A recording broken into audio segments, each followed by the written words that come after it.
大家好，印度估计有1/3的人口是素食主义者，大约是4亿人，约占世界总人口的6%。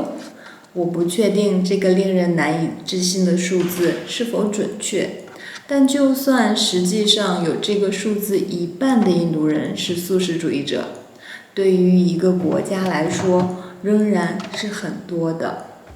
至于其余的非素食主义者，不管怎样，他们食物中的大部分也还是素食。毕竟，印度的年人均肉类消费量不到4公斤，是世界上最低的。中国正相反，是世界上最大的肉类食品消费国之一。中国有90%以上的人口是非素食主义者，那么很显然，肉类消费量也会很高。不过，就年人均肉类消费量而言，中国排名较低。美国是120公斤，欧盟是80公斤，而中国是60公斤。虽然中国的人口规模足以使这个平均数下降，但同时也有社会经济、个人喜好、宗教信仰等因素的影响。无论如何，绝对不能否认的是，绝大多数中国人都爱吃肉，而且我们也吃了很多。我们也吃很多蔬菜，一些经典的中国菜，要么是完全素食，要么也是肉和许多蔬菜一起烹制的荤菜。也有一些素食餐厅仿荤菜制作素菜，像素馅饺子、炒青菜、火锅、宫保鸡丁、酸菜素鱼、菠萝素咕噜。仅是提起这些菜，都快让我流口水了。素食主义在中国可能是一种罕见的现象，但素食菜肴却不是。事实上，它们是相当普遍的。那么，为什么中国菜在印度人中不太受欢迎呢？也许中国菜的味道对印度人来说太奇怪了，以至于他们不能真正的享用。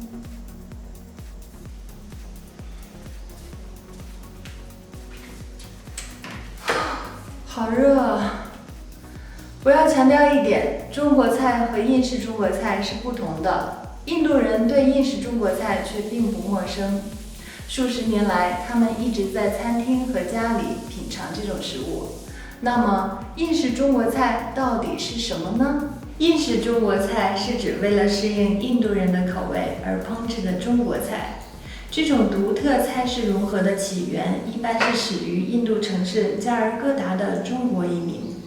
当他们开始做餐馆生意后，为了适应印度顾客的口味，就相应地改变了他们原有菜品的口味和烹饪。事实证明，这种改变在当地人中取得了很大的成功。随着时间的流逝，这些餐馆及其提供的食物俗称 Chindian。如今，印度各地有数百家 Chindian 餐馆。显然，并非所有的 Chindian 餐馆都是由华裔印度人家庭拥有和经营的，但是许多仍然是。印度人已经把印式中国菜看作自己的了，以至于印式中国菜已经逐渐成为广义印度菜中不可分割的一部分，这也是当之无愧的，毫无疑问。等一下，我去关下火。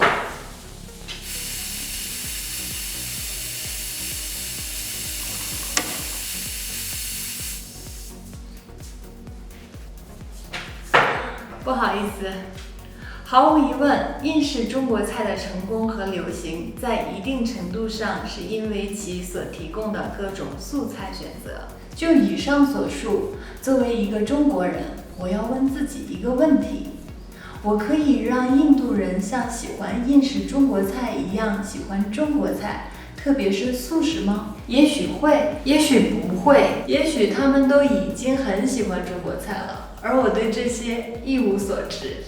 也许并不是一个回答简单的是或不是的最佳选择。也许我就应该只是做饭。